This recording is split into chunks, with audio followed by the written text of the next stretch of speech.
present in the card. And Mom likes just about any kind of flowers, so will $1 be enough? Crazy where I get my flowers. In January 1971, CBS aired a new sitcom so controversial that the network put a disclaimer before it aired, warning audiences they were about to see something they had never seen on American television before. They were right. It became the most watched show in the country for 5 straight years. It launched more spin-offs than any sitcom before it. And then the cast started walking out the door, one by one, until there was nothing left. This is the story of how All in the Family, 1971, the 70s sitcom smash hit, fell apart. Part 1, 3 pilots and a revolution. Party's over. Let's just all get busy and clean up the mess. Them eggs over there are starting to ferment. All in the Family didn't begin in 1971. It began in 1966, when Norman Lear read a review in Variety of a British sitcom called Till Death Us Do Part, a BBC comedy about a bigoted, backward-looking working-class man raging against the changing world around him. Lear recognized something in it immediately. He had grown up with a father who was, in his own words, a long way toward what became Archie Bunker, a man who used racial slurs casually, who resented progress, who believed that the world had been better in some imagined previous era, and said so loudly. Lear acquired the American remake rights to Till Death Us Do Part and spent the next 5 years trying to get it on the air. The first pilot, titled Justice for All, You have to always be doing that. It's as if she was a hamburger. was filmed for ABC in October 1968. Carol O'Connor and Gene Stapleton were already in place as Archie and Edith, then named Archie and Edith Justice. But the roles of their daughter and son-in-law were played by Kelly Jean Peters and Tim McIntyre. The road to casting O'Connor had been a long one. Tom Bosley had been considered. Jack Warden had been considered. Jackie Gleason, who was under contract to CBS, was at one point CBS's preferred option, as the network initially wanted to buy the rights and retool the show specifically for him. Mickey Rooney was offered the role and turned it down, saying the character was un-American. Dozens of actors read for the part before Carol O'Connor made it his. ABC watched the first pilot and asked for another. The second pilot, now titled Those Were the Days, was filmed in February 1969. Oh, my glory. Come on, Edith. Who are they from? They're from you, Archie. New actors filled the young couple roles, Candace Azara as Gloria and Chip Oliver as her husband. ABC watched that one too and passed. The show was, in their assessment, too controversial. Racial slurs on a sitcom? A lead character whose entire comic energy came from his bigotry? The network wasn't sure any of it would work, and they weren't willing to find out.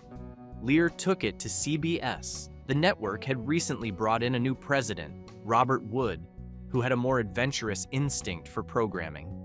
Wood watched the pilots and agreed to put the show on the air.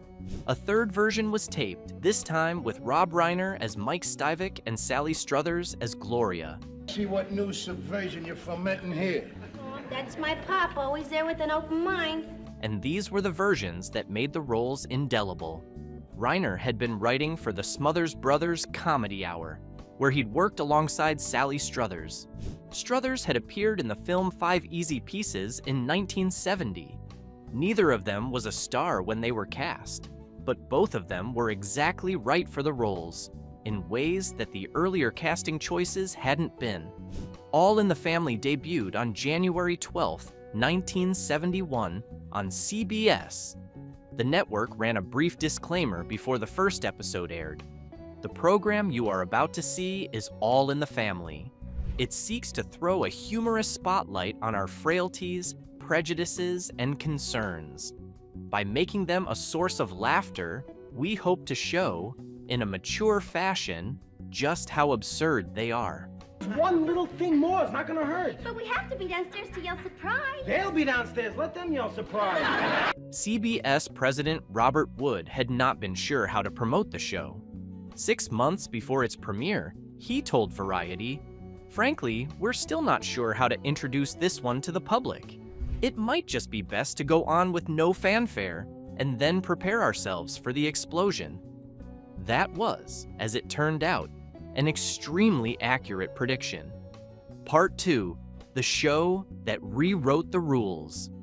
The first season didn't immediately catch fire.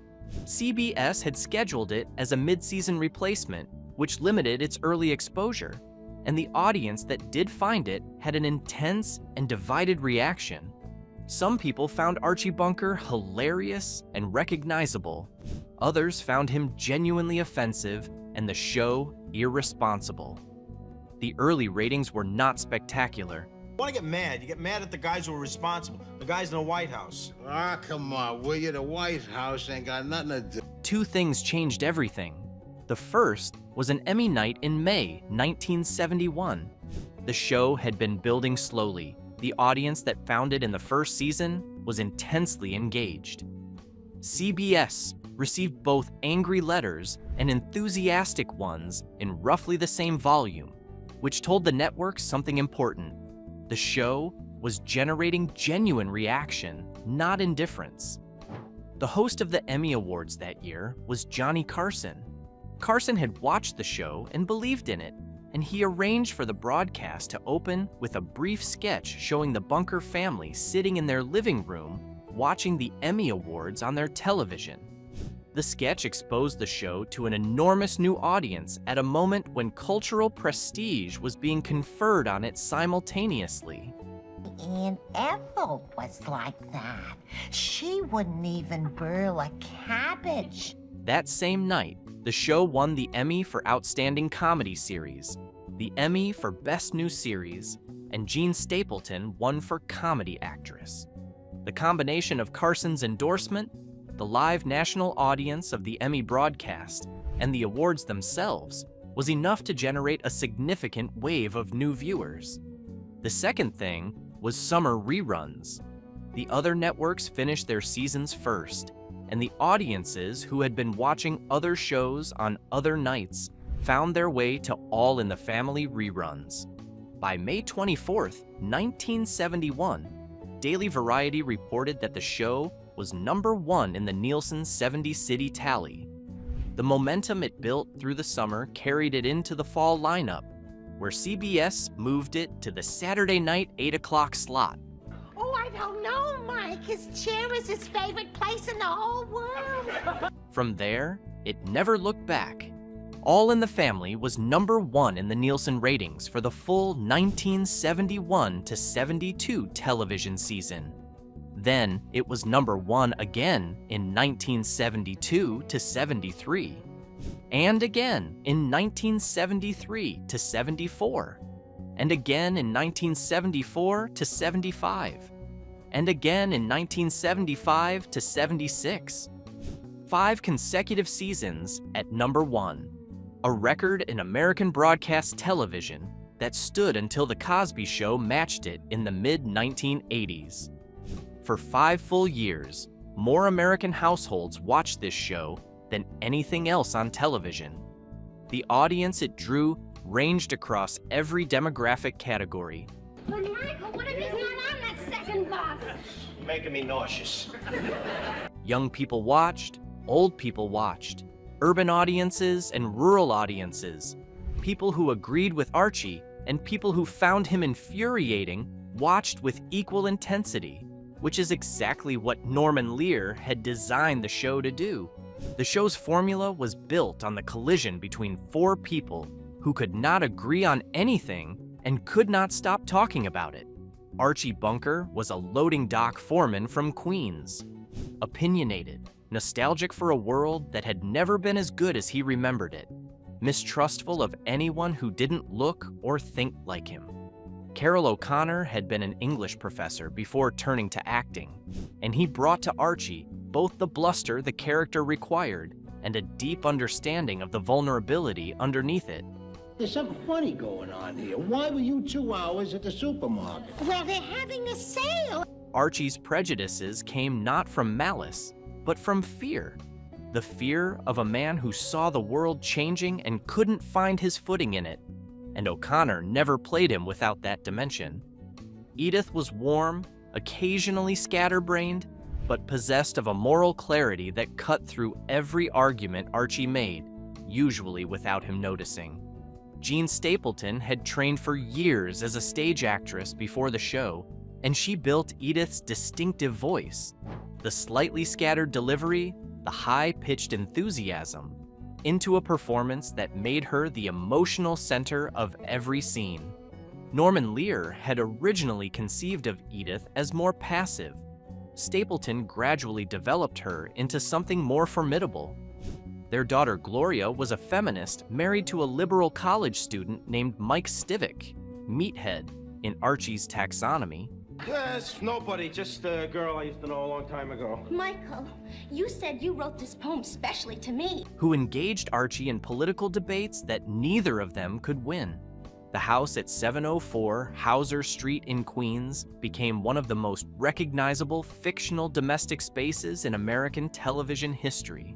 The subjects the show addressed were unlike anything American sitcoms had approached before. Racism, homosexuality, women's liberation, rape, abortion, breast cancer, the Vietnam War, religion, impotence, menopause, topics that the standard domestic comedy of the 1960s had treated as either non-existent or unsuitable for prime time, were addressed in the bunker living room with a directness that some critics found exhilarating and others found dangerous. Norman Lear's consistent position Come on back out to the kitchen, will you? It's nothing. Archie wants to buy a gun. What a think! was that making these subjects the subject of comedy was a more honest response to them than the silence of the decade before. The show was also unprecedented in its Emmy performance. All in the Family became the first sitcom in television history in which all 4 lead actors, Carol O'Connor, Jean Stapleton, Sally Struthers, and Rob Reiner, won Primetime Emmy Awards for their performances. Between them, they accumulated an extraordinary collection of industry recognition that confirmed the show's critical standing alongside its commercial dominance. O'Connor won 4 Emmys for Archie during the original run. Stapleton won 3. Struthers won 2. Reiner won 1. Part 3, the spin-offs and the expanding universe. By the mid-1970s, Look at that picture there. Here they are, throwing all kinds of junk and jeepers at officers of the law. All in the Family had done something that few television properties manage. It had generated multiple successful spin-offs, each of which found its own identity while remaining connected to the original. The Jeffersons debuted on CBS on January 18, 1975, spinning directly out of All in the Family. The Jefferson family, George, Louise, and their son Lionel, had been the bunker's black neighbors in Queens, introduced in a 1971 episode. The spin-off moved them to a luxury apartment on the Upper East Side of Manhattan, giving George Jefferson his signature declaration about moving on up and placing the series in a social context that was as pointed as the show it had come from. How did you hit a car? Well, that's where the... Sherman Hemsley and Isabel Sanford played the leads with an energy and specificity that made their characters as iconic in their own right as Archie and Edith had been. The Jeffersons ran for 11 seasons and 253 episodes, making it one of the longest-running sitcoms in American television history. Maude had already launched in 1972, spinning from an episode in which Edith's cousin, Maude Findlay, played by B. Arthur with a ferocity that matched and sometimes exceeded Archie's, visited the Bunker household. Norman Lear recognized immediately that B. Arthur could carry a show, and Maude gave her a character whose politics were the mirror image of Archie's. But I don't see it nowheres. What did I do with it? Well, how should I know? A passionate liberal feminist who was as dogmatic in her convictions as Archie was in his. The show ran for 6 seasons and tackled subjects that even All in the Family had approached cautiously, including a 2-part episode about abortion in 1972, 2 months before the Supreme Court's Roe v. Wade decision. That generated more than 65,000 protest letters and a boycott by Maude's sponsors in some markets. Good Times launched in January 1974 as a spin-off of Maude, following Maude's black housekeeper Florida Evans and her family to a Chicago housing project, placing an African-American working-class family at the center of a network sitcom in a way that nothing before it had quite done. It ran for 6 seasons and 133 episodes. Everything all right? Oh, everything is just lovely. The character of J.J. Evans, played by Jimmy Walker, became one of the most recognizable of the decade, his catchphrase and persona making him a legitimate pop cultural figure. The franchise Norman Lear built from the original All in the Family was the most productive in American sitcom history. It produced 4 network series that each ran for multiple seasons, touched every significant social and political issue of the decade, and collectively drew audiences that no single property could have reached on its own. At the height of this expansion, Norman Lear's productions accounted for a remarkable share of CBS's entire primetime programming block, and his position in the industry was without parallel. Part 4. The Cracks Appear. The cracks in All in the Family's foundation appeared in layers. It's Mr. Quigley and Miss Nelson. No, it's Ms.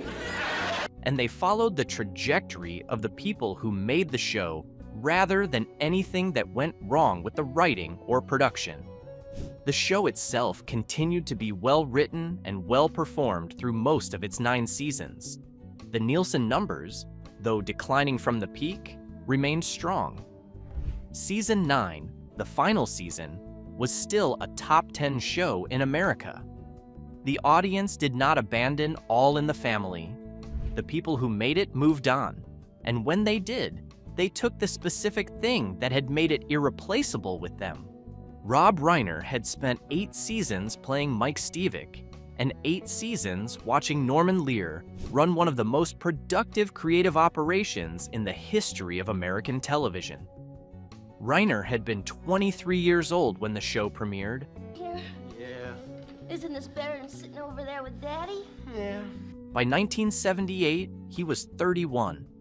The formative years of his adult life had been spent inside the All in the Family production, absorbing how Lear built stories, how he handled tone, how he balanced commercial accessibility with genuine creative ambition.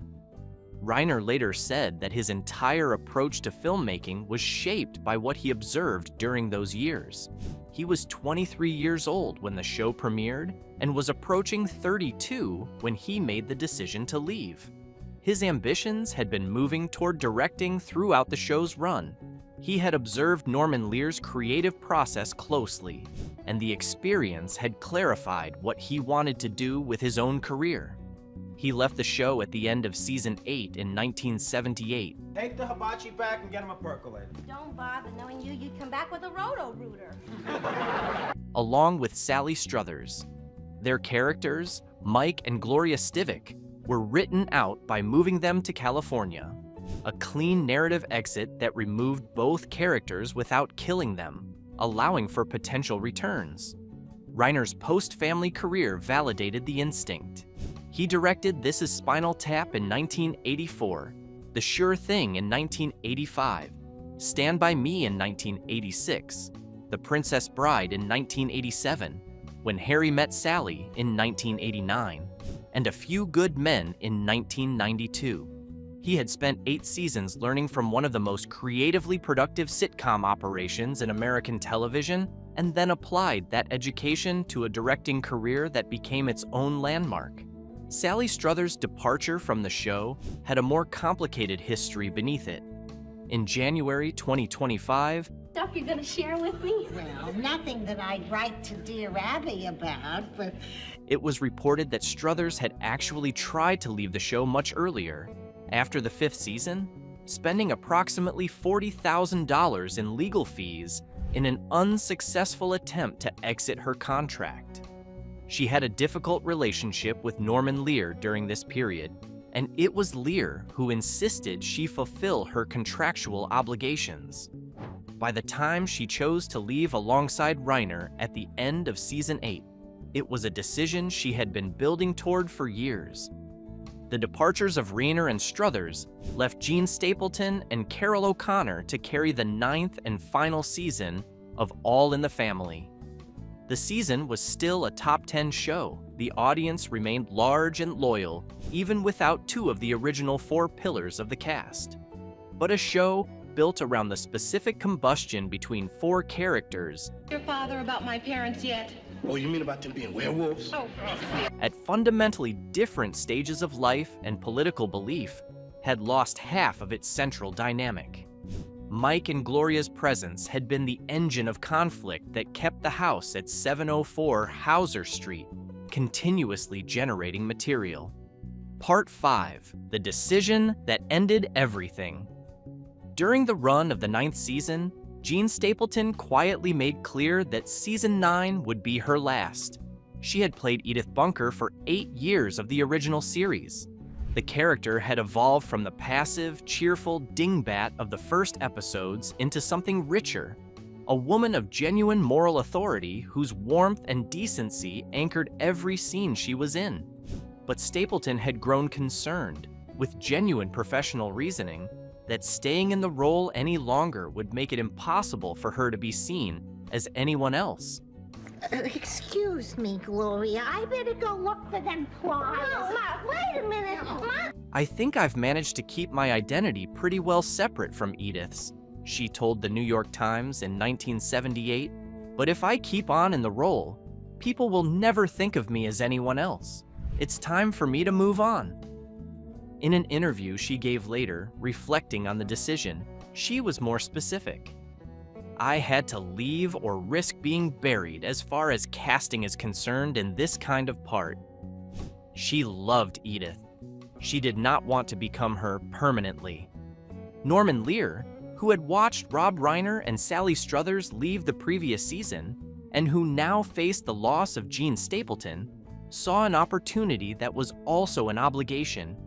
He wanted to end the show while it still had dignity, while Archie Bunker was still among the most watched characters on American television. 2 weeks, 'cause there's 52 weeks in a year. Rather than a declining franchise limping toward cancellation. His position was that All in the Family should conclude with its original identity intact. CBS President Robert Daly disagreed. He was not willing to simply cancel one of the network's most profitable programs because its creator thought it was time.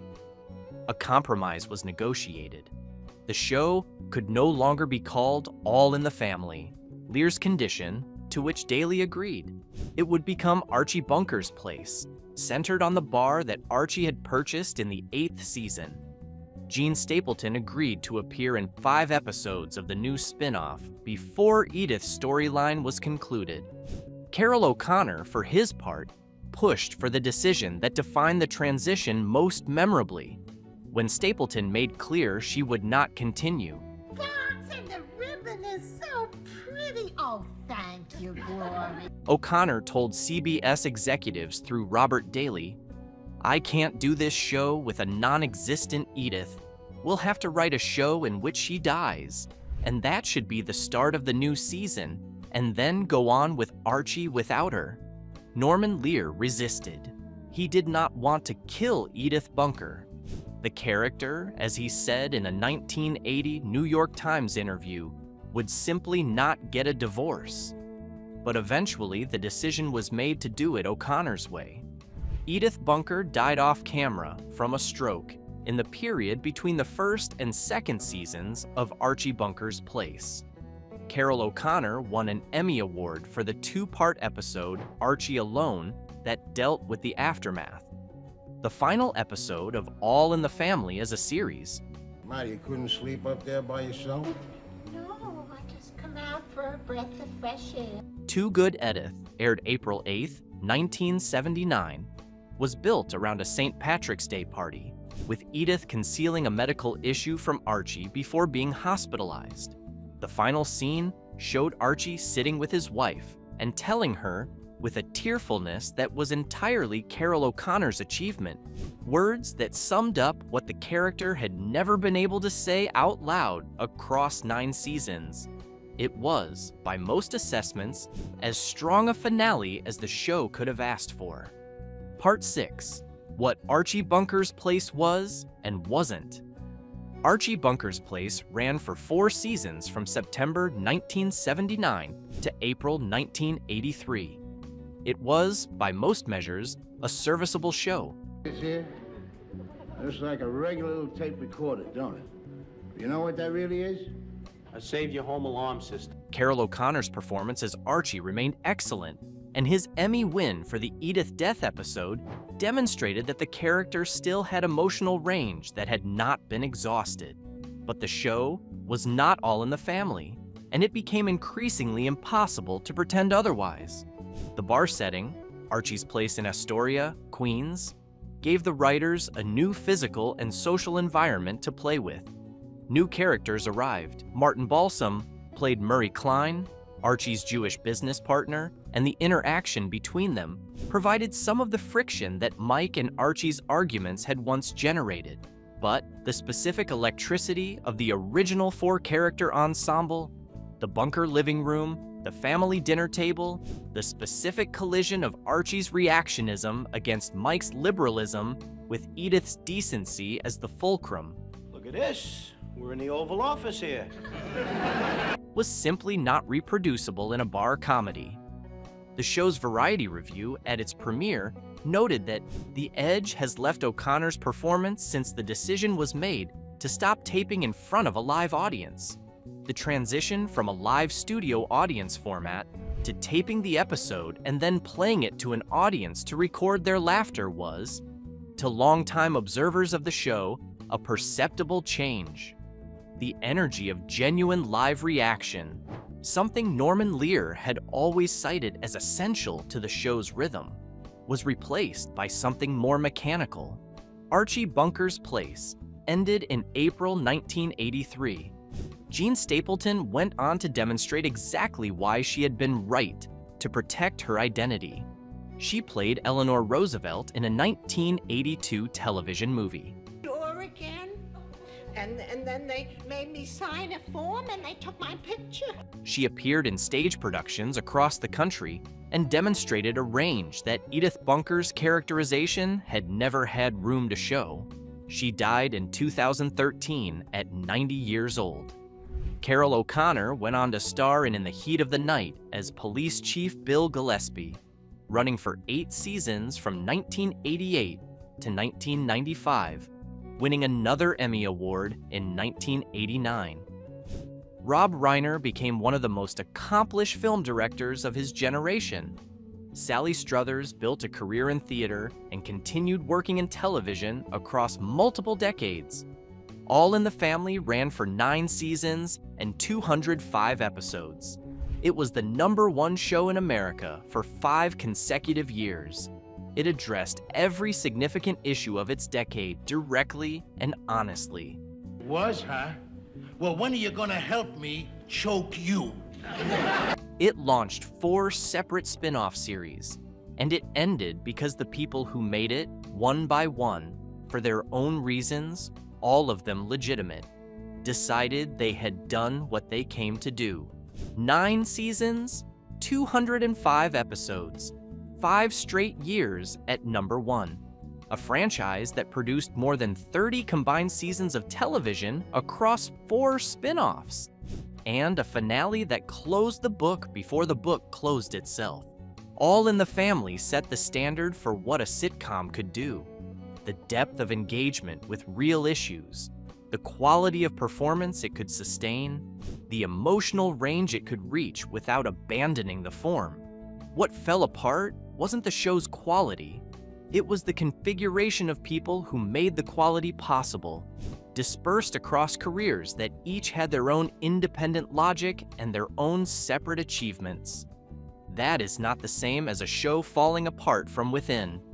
It is a show that was built so well by such talented people that those people outgrew it. If you made it this far, thank you for watching. If you enjoyed this video, please give it a like and subscribe to the channel. There is a lot more where this came from.